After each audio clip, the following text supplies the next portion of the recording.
Hey everybody, my name is Ilana Earhart and I am the business librarian for Jackson County Library Services. And we are in the first program of grant writing series so that you can learn the process and be successful in your endeavors. So we're going to go through understanding the basics, know yourself, build partnerships, uh, the planning process, and case statements. And so for tonight's agenda, the first part of the series, we're going to talk about context and building blocks to grant writing, an introduction to the topics in the series. We'll go through a question and answer after that, breakout session, building a case statement, question and answer, breakout session, and main takeaways. So in the webinar, I'm not sure that we have access to the breakout session, but we will have some activities that we'll work through so that you can build your skills. And so there are library resources for you. We have both ebooks, e-audiobooks. We also have physical books you can check out from the library. You're going to see on the right-hand side something called Udemy, and that is a database you can go to and open up recorded workshops where you can continue to learn more from professionals in their fields, including professionals in grant writing. So I have two book recommendations for you right now. One of them is the only grant writing book you'll ever need. So it is a bit of a grand title, but that does contain quite a bit of information to support you as you begin your process and learn from all the way from the basics into building the relationships that you're going to need to build. Then also grantsmanship, program planning, and proposal writing is a great resource. I encourage you to check that out from the library as well. It's a little bit of a shorter version with a lot of similar information, but if you're looking for something that gives you some of the basics without going into a lot of depth, that's your first step. So the Foundation Directory Online is something that we're going to be talking about in sessions 3 and 4. And this is a research tool that you can use. It's not a tool for finding grants, it's a tool for finding foundations and using that as your directory to start building relationships. So what is grant writing? So it's a process of learning about yourself and the communities you serve, an opportunity to look at what partnerships you're nurturing, a process of seeking and maintaining partnerships with foundations whose missions align with your organization's mission. So the grantmanship philosophy is something that I wanted to share with you. I do see that there are some questions coming up in the Q&A, or excuse me, the chat. And when I'm in sharing mode, it's a little hard for me to see. So I will get to those shortly. But the grantmanship philosophy includes you never lose sight of your organization's mission. You know your field and stay up to date on relevant research and best practices. You know the people and community your organization serves and treat them with genuine respect, encouraging their input and involvement. You're committed to planning because you know it's essential and to making a real difference. You engage others in planning, staff, constituents, board members, community members, other organizations because you value diverse perspectives. You build partnerships with colleague organizations, not because the funders say you have to, but because you're committed to the expanded viewpoints, resources, and program effectiveness that genuine partnerships bring. You view funders as partners, allies, advisors, and advocates. You proactively search for funding opportunities that fit your organization's mission and priorities rather than passively waiting for something right to come along. You refuse to misinterpret or fabricate information, disparage other organizations, or compromise a program in order to win a grant. So the grantsmanship philosophy really encompasses a lot of the basics that you want to keep with you as you go through your process of uh, funding the programs that you're working on. So why are you seeking funding? Hopefully, it's because you have identified an issue that affects specific people and want to be part of the change needed to make a difference. You want to make the world a better place to live. So the first step is going to be exploring your own organization. So mission-driven grantsmanship is a shared understanding and beliefs about the mission statement. Your mission is clear, universally understood, and current. Your organization's story is clear, concise, and compelling. Your mission, vision, and values relate directly to programs and services at your organization.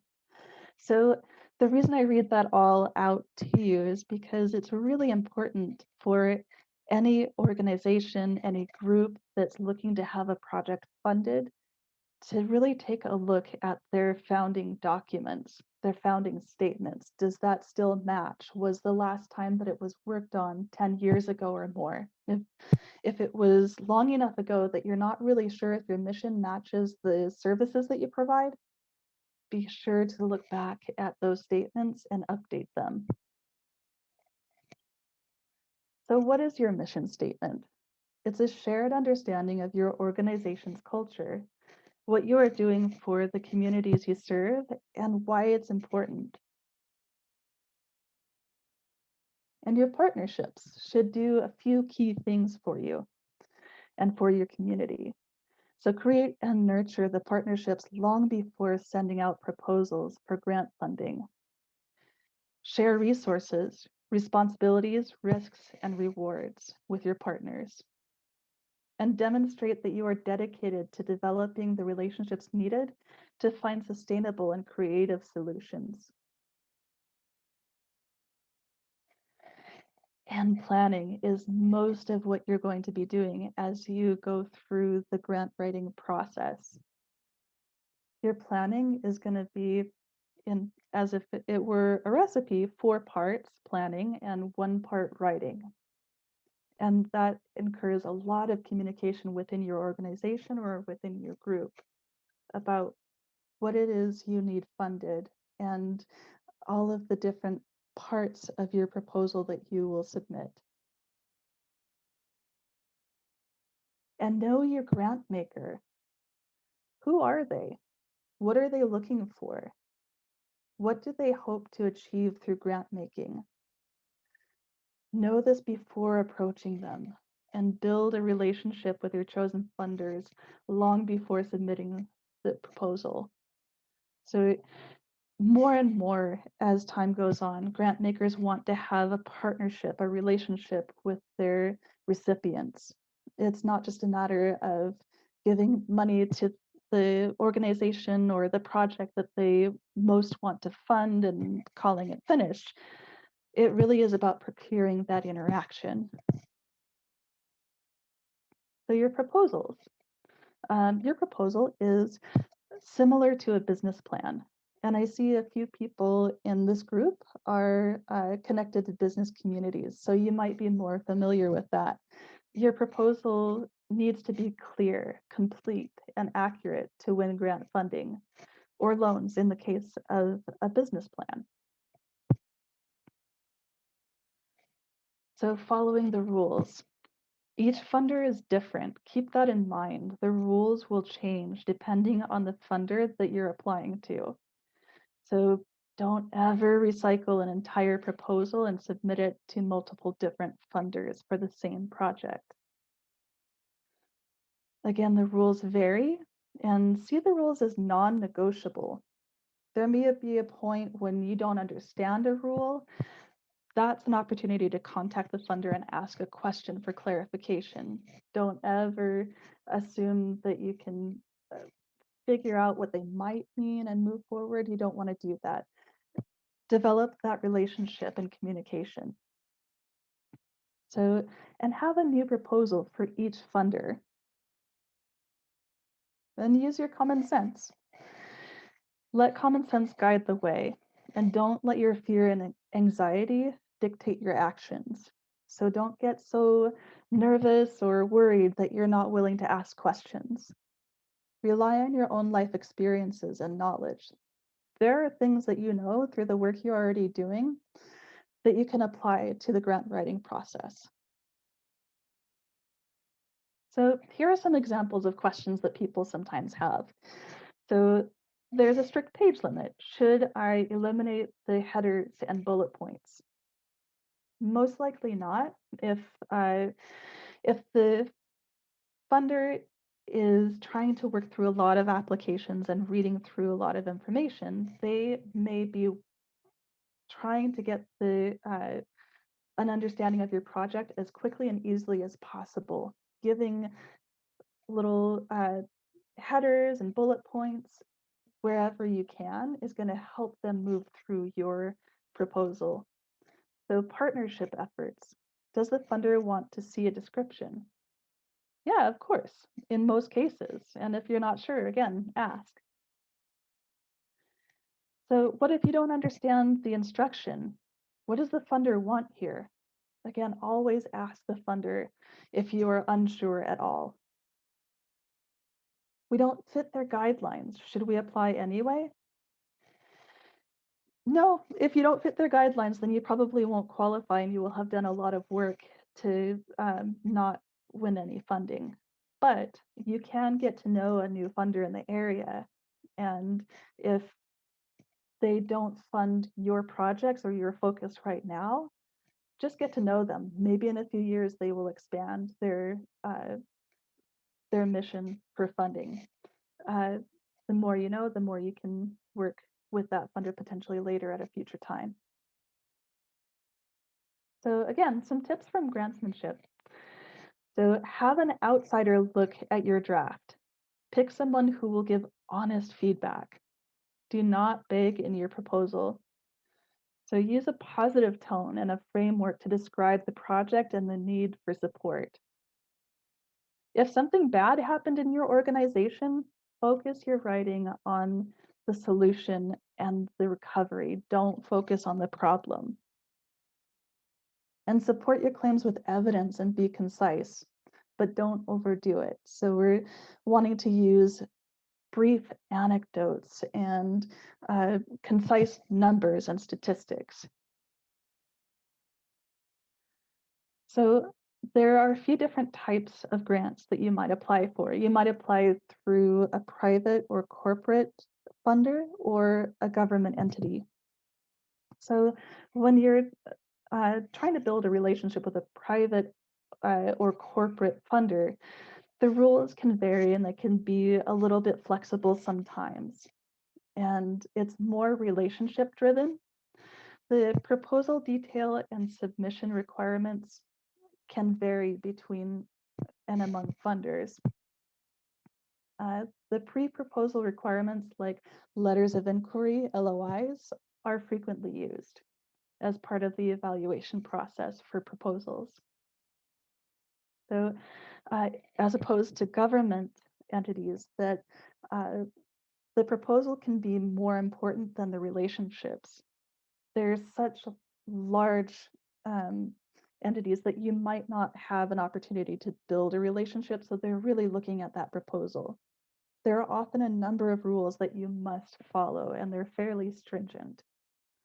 And you're less likely to use pre-proposal requirements as competitive screening devices when interacting with government funding opportunities. So let's go over a little bit of the process that we're going to talk about throughout this series. So we've got 9 questions and a summary. So this workshop series is an exploration of where you are and where you want to be. So no matter where you're starting from, we can find where you are and progress from there. We'll be exploring the questions you need to be asking and how to begin the work of filling in the blanks. So know yourself, describe who you are as an organization. So what is the name of your organization? What is the location? These are some basics. What is the history? Your history is going to offer some credibility to your organization. What have you done in the past? What type of organization are you? So you might be a 501c3, you might be a fiscally sponsored organization, and you also have your own particular mission, vision, and values. Your organizational values and culture are also going to be really important to be able to express eloquently. Communicate the context and purpose. So describe the specific need or issue. So give a statistic. If you're working on problem solving for a community issue, then what are the statistics that back up what you're observing through your organization? Don't use jargon. Make sure that whenever you are expressing what the need is and what your projects are, talk and write as if you're communicating with somebody who's never heard of your type of organization before. Don't use the lingo that you're used to using with your staff and with your colleagues. Use language that you might use if you met someone on the street and you are describing things to someone who needs to know from the ground up. So state why your project is important. Why does it matter? And state who and where the people are that will be served. Are they a group because of an activity that they all do that's not geographically based? Or are they a community that's geographically based in a specific area? There are many different ways to describe these things. So what is your vision? What changes do you want to achieve? So what's going to be different when you're done with your project? Is there an end to your project? What will success look like? When is the project finished? Provide these answers with numbers. And what partnerships will be involved in the project? So there are oftentimes cases where a project is not going to necessarily solve a problem within a certain amount of time because it is systemic. It is a larger societal problem, and you want to move the needle closer to a more positive direction. And you can communicate that too with your funders. So create a work plan. What are the major steps needed to make these changes happen? So you might need to look at staffing, logistics, marketing and outreach, implementation, follow on. So what are the things that you need to continue before and after the project? And evaluation. How are you going to evaluate whether the project was successful? And is there something else that it might be unique to the project that you're working on? So your partnerships, what organizations have a vested interest in working with your organization and the people and issues your organization addresses? So there are natural partnerships, and then there are also creative and unusual partnerships. You might work with an organization that does something the same or similar to what you do, but you might also find that there is an organization that does something completely different, but they use some of the same resources, so you could share resources, and that could be part of your partnership. There are a lot of different ways to creatively work through your relationships with other organizations in a community. And the more creative you are, the more attractive your proposal has the potential to be, because that will pop out in the funder's perspective. So your evaluation, what tools, data, information will you use to determine whether your project has been successful? Document as you go. So don't try to create a separate, uh, disconnected form of documentation that someone who's not directly interacting with the process of your project has to record. Have someone who's directly involved do the recording. And if they need assistance, that's totally fine. But make sure that you're making this easy for yourself as much as possible and maintain accuracy. So what resources are needed in order to successfully complete all the steps in your project?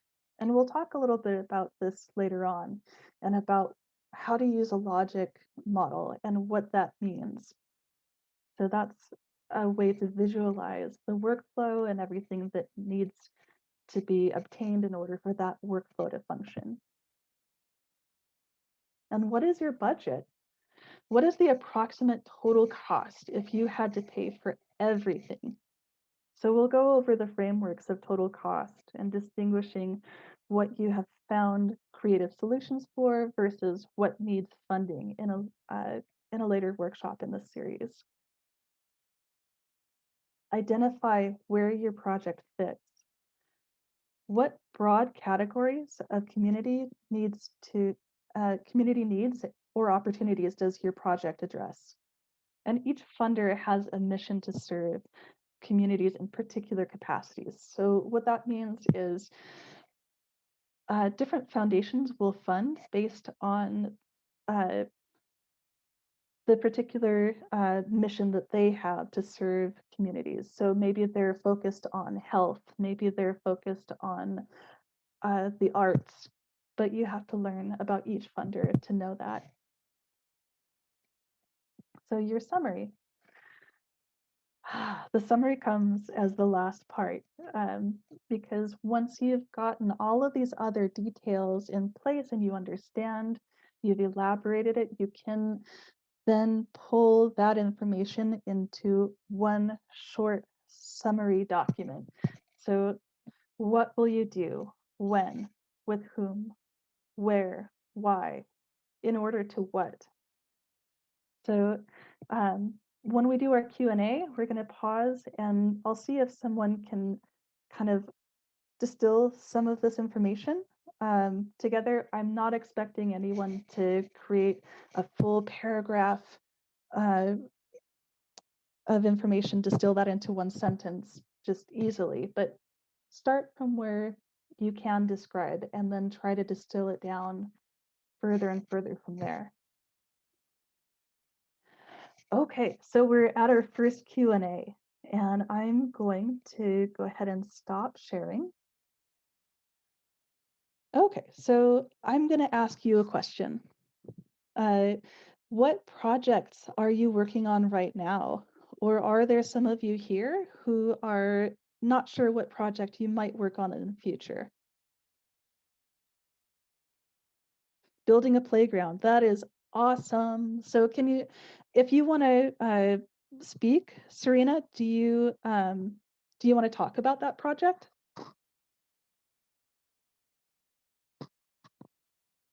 Okay, so let me find you in the participants. Here we go. Okay, so Serena, you are now unmuted and you should be able to talk. Awesome. Can you hear me? Yes. Yep.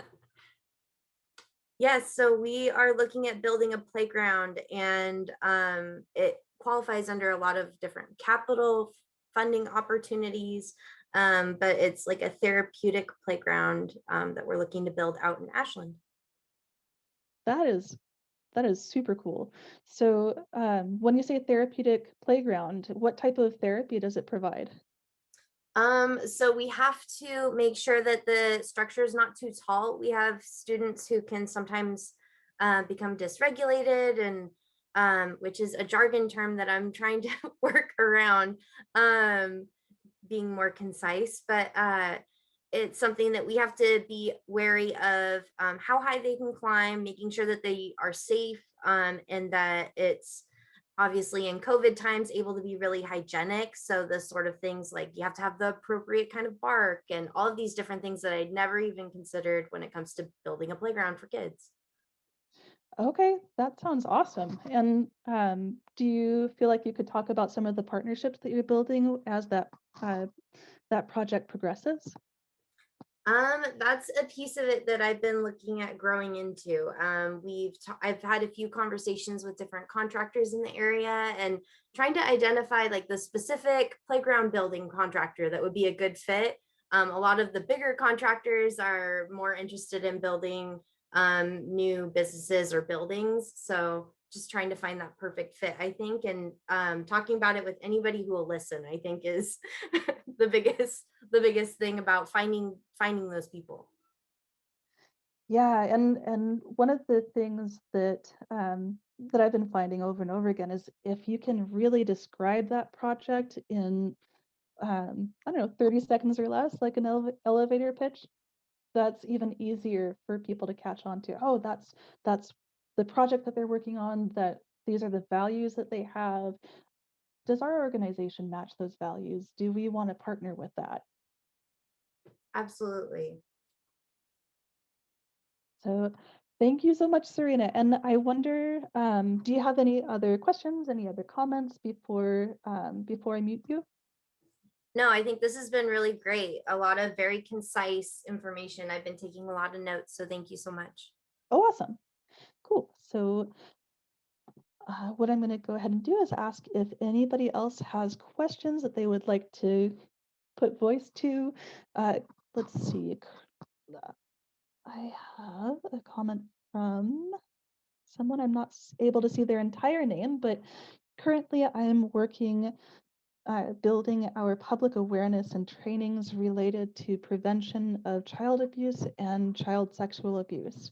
One of the ways we do this is to offer free trainings and workshops and PSAs for our community. So that sounds really interesting, and it sounds like it's something that will really benefit an entire community. Do you want to go ahead and talk a little bit about that?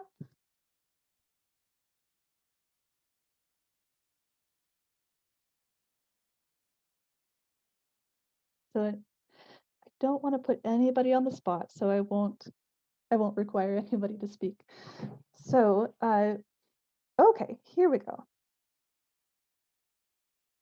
And is that Lacey Elliott? Okay.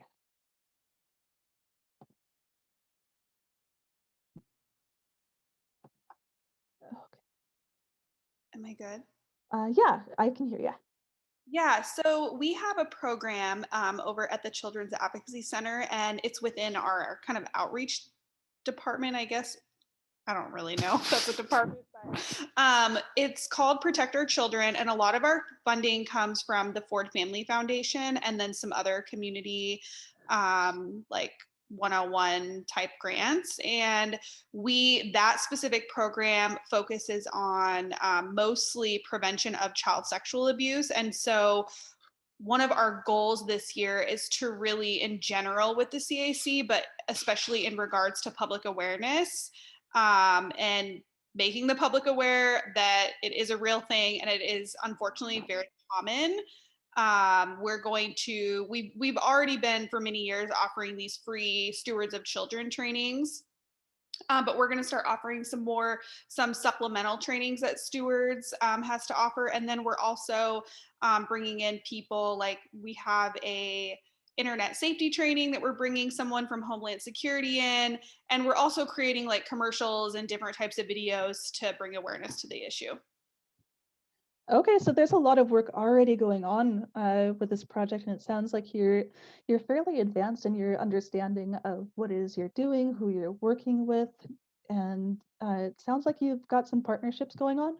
Yeah, we definitely do, for sure. Okay, awesome. So was there anything else that maybe you have some questions, or was there additional information that you wanted to attach to that? Well, I don't think I have any questions, but maybe I will later. Okay. Yeah, and often during the first session, folks don't necessarily have a lot of questions. There's just so much information coming at you. But I totally understand if people have more questions later on in the next iterations of the program series. Thank you so much. Yeah. Okay, so let me go ahead and share my screen again. What I want to do is offer up a kind of an activity that you could do it now, or you could save the activity for later. You do have access to the slides. So these activities are meant for you to develop your understanding and awareness of um, what your goals are, and um, and how you're going to incorporate that in your planning process. So you could even take these activities back to your organization and use them as part of an icebreaker to talk about what it is you're planning. So let me go into screen sharing, and we'll go to, let's see, there we go. So where are you right now, and where do you want to be? How do you think partnerships will help get you there? And be sure to trade contact information. So you might notice in the chat that you have options to talk to specific people. You could talk to the panelists. You could talk to the entire group. If you're interested in connecting with a specific person, chat to them specifically, share your contact information, and catch up later. Use this as an opportunity. Okay, so case statements. We're going to go on to the rest of the program, and then we'll have another Q&A after this, and we'll have another activity as well. So case statements are, you want to be aware of the amount of writing versus the amount of planning. So you're going to definitely be doing more planning than writing. Funders are following a similar process on their end. They're having to do the work of learning about what your organization is doing, assessing whether that's something that they want to fund, and having to make objective decisions about that. So uh, your completed case statement is essentially a source document. So this is a part of your proposal that you can recycle, and there aren't very many of those. So just be aware that your case statement can be used across the different proposals that you submit. Each funder might use different language, so keep that in mind as you develop your case statement. And there are do's and don'ts of terminology, again, as you are writing. So basic elements of a case statement, and I know some of you might not know yet what a case statement is. So this should help describe that a little bit. So what is the specific need, the issue, or the opportunity? How was this problem or opportunity identified? So what? Why should anyone care? And I don't even want to say that sarcastically, but more so ask yourself that. What is the so what? And does it communicate clearly outside of your organization? So who is affected by the issue and what are their characteristics? So when we talk about characteristics, we're talking more about, are you describing a community? Are you describing people who experience a particular problem or life issue? So also, what is the geographic scope of the issue? What are the benefits to the community if this need is met? So keep all of these in mind as you do develop your case statement if you have not already. So a good case statement will make a clear connection to the purpose and goals of the organization. It has identified and reasonable dimensions. So dimensions of time, of scope, of cost. It is supported by statistical evidence. It is supported by statements from authorities. And those authorities would include the people being served. If the people being served don't want the service, they don't believe in it, then that could be an issue that you can address as you continue planning, and include them in the revision process so that they are authorities who can help support your case. And it talks to the perspective of people being served, not the organization's needs. So one way that people sometimes make a mistake when they're writing a case statement is proving that they need certain supplies or a certain amount of money. But really what you're proving is that there is a need for a project in a community. And a case statement will also be developed with input from those served. It leads with the problem and services you'll provide, not the things that you don't have. It doesn't make unsupported claims. So you always want to use the statistics that you've gathered through the service you've already provided. How many people have been served? Whatever service you're doing, keep numbers, keep statistics about who is receiving those services. And your case statement doesn't use jargon or acronyms. If you're really used to saying an acronym and everybody at your organization understands it, and you even find that a lot of people in the community that you're serving understand that acronym, be careful of that. Don't use that acronym or any acronym in your writing because you don't know who the funder is or if they're going to understand what it is you're talking about. So a good case statement also is clear, concise, compelling, and interesting. So things to avoid as you write. Don't write case statements that cause boredom, duh statements. So you're kind of walking this line between not giving jargon and acronyms, but also not stating things ad nauseum. So if your project addresses an issue that is common in your area, don't overstate the obvious. State what the issue is and move on.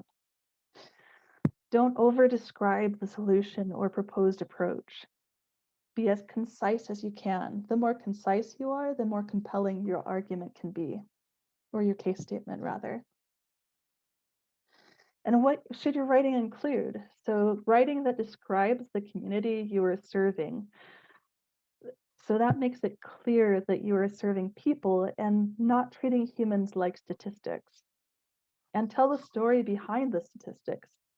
So what goes missing sometimes in people's proposals and organizations' proposals is the human element. You're describing people, how people are benefiting, how communities are growing and beginning to thrive. All of that has to be communicated through the words you're using and the statistics that you are including in that description. So why should the funder care? This is a great activity to take back to your organization. So what? Why does that matter? And in order to do what? In order to provide what services, in order for what to change? Take these questions back to your organization and ask a colleague and make sure that every time they answer, you ask again for at least 5 times. And the reason you do this is because you're developing your reason why and getting deeper and deeper into how far reaching your purpose is and this the purpose of your project. So by the time you get to the 5th why, you should start to describe the breakdown of society and describe the burden on the tax-paying public. So getting to this place of description is going to show, okay, we've gotten to the broad scope and we understand the minutia, but we also understand how this matters in society as well. So this is a technique created by Sakichi Toyoda, and that's a Japanese industrialist inventor and founder of Toyota Industries. So Imagine you are the funder and you're reading through a lot of different proposals. Maybe you've got a stack of 50 proposals in front of you. It's been a long week, and your week isn't over until you've read through every single one of them. And you don't have maybe a lot of time, but you need to be accurate, you need to be quick, and you need to make a good decision. So when you're looking at these two different options for how to present your writing, what's easier for you? And know that it's understood that you might have to limit how much you describe if you're adding all of these headers and bullet points, but you're doing that in order to help the funder read more quickly, accurately, and give them the opportunity to choose your proposal. So building your case statement. So though it may be surprising, this is an example of what you might write if this was your project of providing sanitary supplies in schools. Though it may be surprising, people with menstrual cycles pay more than those without 42% of the time when buying hygiene products. Jargon that I avoided in that is pink tax, socioeconomic, um, and psychographics. So those are things that I could have brought into this. But not using those words is going to help out quite a bit in describing what the problem is. So how do you know this information? You have a peer-reviewed study or several. Why should anyone care? There's inequitable access to hygiene. Make it relatable. Low-income youth and high school struggle with self-confidence when trying to feel and smell clean due to a lack of access to products that are too expensive. Additional statistics the funders should know. Studies showing additional impacts. So all of this is going to come together to give your funder a full picture of what it is you're doing and why it matters. So it's never about the things or the money that you need to do the project. It's about the community that you're serving. So a different example is you may need laptops for your program, but it's not about the laptops. What can the community you serve accomplish if children have access to computers? So putting the pieces together to represent your case statement, you should be able to relate quickly this type of information. What? It's an after-school program that needs laptops. And why? Why do they need those laptops? In order to give children access to technology and tech fluency. Because all children deserve equitable access to technology education that will affect their success in school and work throughout their lives. And you could even go further than that. Like society has an opportunity to succeed more when everybody has the resources that they need. And I'm sure there are a million more eloquent ways to say that. But the point is you want to make sure that you're communicating the broad effect on society as well as what your particular project is doing. Okay, so we're going to go into our second question and answer. I'm going to go ahead and stop sharing, and then we will do our next activity. Okay, so we get back into the chat. Okay, I'm not seeing any questions currently.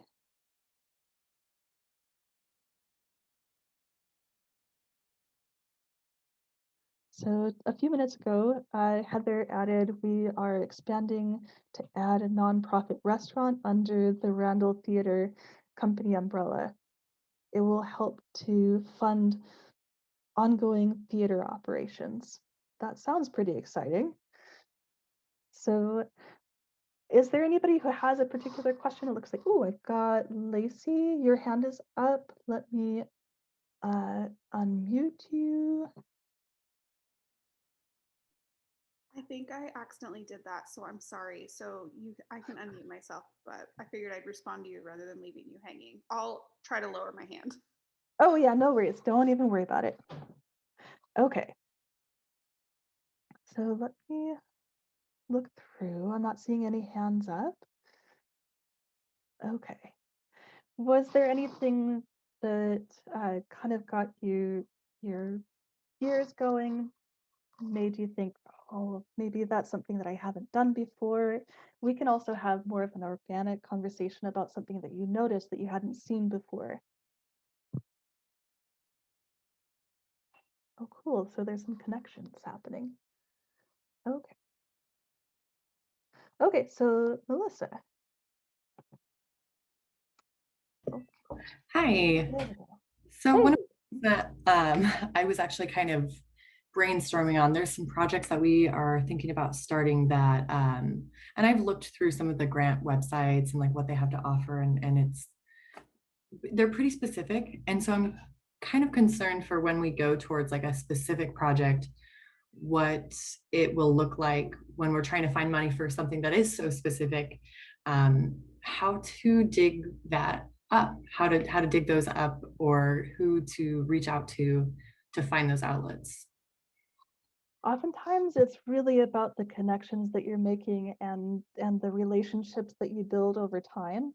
Mm-hmm. And as much as you can, make sure that whatever relationship you already have with a current funder, that you treat that with as much care as you can and maintain that relationship so that you can come back to it later as well. And there may be opportunities to join an information session where you might meet additional funders or additional nonprofit leaders. And the more you're building that community, the more you have an opportunity to assess what other funders might be under that specific narrow focus that you're looking Mm-hmm. for.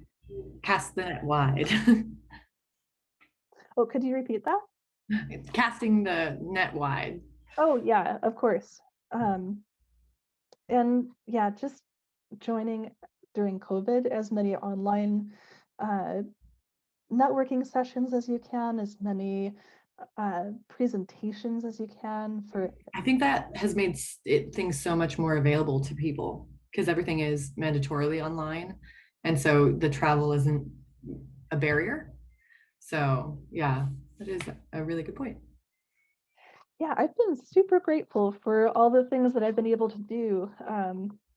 Just even a social group I was able to join that happens in the UK. I cannot fly to the UK on the weekend, but I can join Zoom. Right. Well, thank you so much. Thank you too.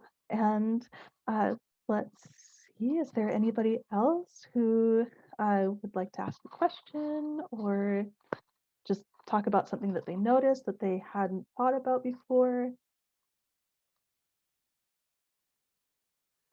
Okay. So I'm going to go ahead and open up the activity. So I'll share my screen.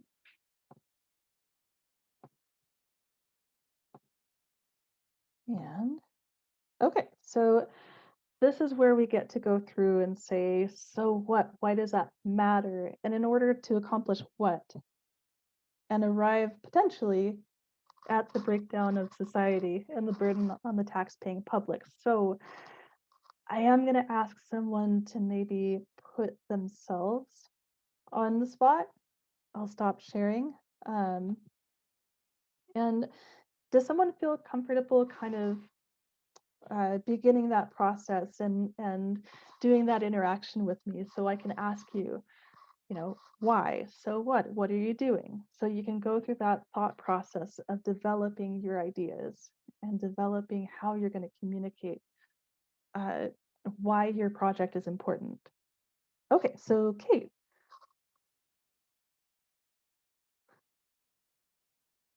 Kate S. Okay, there you go. So let's try that one more time. Okay, so you should be able Hi to. there. Can you hear me okay? Yeah. Great. So do you want me, how should we do this? Okay, so let's start with this. What is your project? So our project is to create a weather station that can be offered to our community for citizen science, snow science. Okay, so as someone who is hearing about this now and I don't know very much about it, I don't really know why that matters. So who are you serving and why does that matter? Right. So we are serving our greater community in the Central Cascades. So it ranges from Leavenworth all the way to Wenatchee. And why it matters is because we are seeing changes in our snowpack of where we're located, and we have a real concern about our local watersheds and our salmon, and we want to learn more as a community of how we can protect our local landscape, but we want to provide those opportunities to both our students and young adults within our area, just have more opportunity to learn hands-on about snow science. Why does it matter to protect your local landscapes? It matters because as a community, we rely on these resources directly, indirectly. You know, with our snowpack, it acts as a great reservoir, a water bank for our local community, for water supply, as well as water quality. And also it helps maintain our landscape being resilient as we, and this is shared, of course, in other places as well, but dealing with wildfires and also having threatened salmon populations that rely on that snowpack. So I'm kind of hearing that there are some animals and natural resources at risk. Why do those matter? It matters because we care about them. I mean, we care about them in a way that we look overall in our community where we want our future generations, like, you know, the kids and even our grandchildren and children beyond that, to have that experience of living among our wildlife and our landscape. So it's, our planet's still there, and like our local landscape is still there because, like I mentioned, you know, talking about water supply and like this greater ecosystem, we're all connected to it, and it's really vital for just like the livelihood and sustaining this area. So here's your last. And maybe I'm too broad. No, that's the point of this, is to get to that broad scope where you can have the full effect. Like, we're really trying to get to like the breakdown of society and the tax-paying public. Like, how broadly does your project matter? So what I'm hearing is like we're considering future generations and what they have access to, and natural disasters that are occurring through lack of stewardship. Why does that matter? Mm-hmm. Yeah. Well, and while you're saying this back to me, the thing I realized, because I'm focusing on, like, when I think about this project, you know, I mentioned directly, and it's great because you had a slide about money and things. Like, that's not really the point, right? It's what we're trying to provide our community. And with this weather station, it's a way for, and I didn't mention the audience that, you know, it ranges from like our children to young adults, like I said, but it's providing an opportunity to connect with natural science in real time and seeing how the more that we can learn about our landscapes, the more we can do to help protect them for the future. And you're saying, why does that matter? It matters because our community relies on it heavily when we think about, you know, the food that's brought on our table to like the water that we're drinking out of our sink, to just even the existence value of being able to be out, you know, in the forest among wildlife that we care about and we want to see in the future. Okay, and that gets into a pretty broad scope. And I imagine I know. So the if you to yeah. write that down and, do a journal entry, whether that's with a pen and paper or on the computer, and write that down, distill it into a statement. It'll take a little bit, but it'll be worth your time, and it's possible to get to that broad scope of why it matters and state it really eloquently. Okay. Well, thank you for doing that with me. Yeah, of course. And it may not make complete sense right now, since maybe you haven't written out a full proposal yet. I'm not sure. But when you can really distill this down to those basic elements, that's one of the best communication tools you have for relating information to people you haven't necessarily met before. Okay, so No, absolutely. And I just use this as an example because, yeah, thank you. of course. And I'm wondering, does anybody else want to go through that question and answer process? Um, the session today was scheduled for an hour and a half in case anybody wanted to have an opportunity to participate in these activities and do them live in session. And if not, that's totally okay. So looks like I've got a hand up from Melissa. So let's go ahead and unmute there. Let's see. I think that was still from the last time. Okay, no worries. Okay, so yeah, I can wait just a little bit to see whose hands pop up. And if you don't want to do the activity, if you instead have a question or an observation, then that's okay too.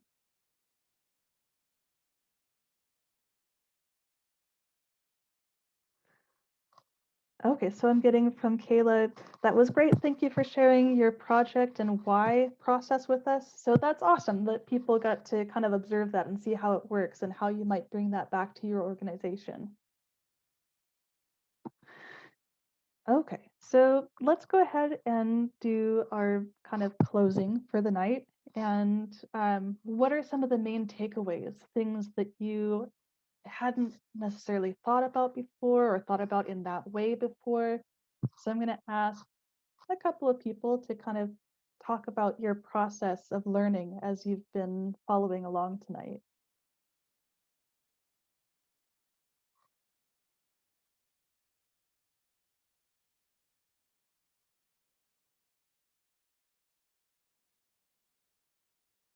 So we've got a few people here.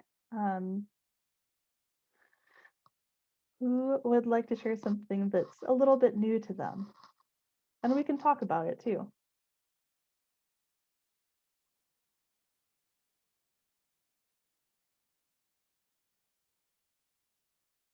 Okay, awesome. So someone says this has been a major learning for me as beginning. Everything was new. So that totally makes sense. And there may be some things over the next couple of days that you kind of reflect on and think about, and maybe try and develop your thought process on those particular ideas. And again, you can return to this information. This is being recorded and can continue developing your understanding and knowledge. Okay, I'm going to go ahead and start closing out. So, okay, I have appreciated the emphasis on building relationships before submitting a proposal for sure. Yeah. Okay, and thank you all so much too. Take these exercises back to your organizations and back to your groups and the people you're working with on your projects. Thank you so much for being here. And please sign up for the next program in the series. When you signed up for this program, it was just for this one. You'll need the link to the next one, and that is in the links that I shared. I'm going to share my email address before I sign out.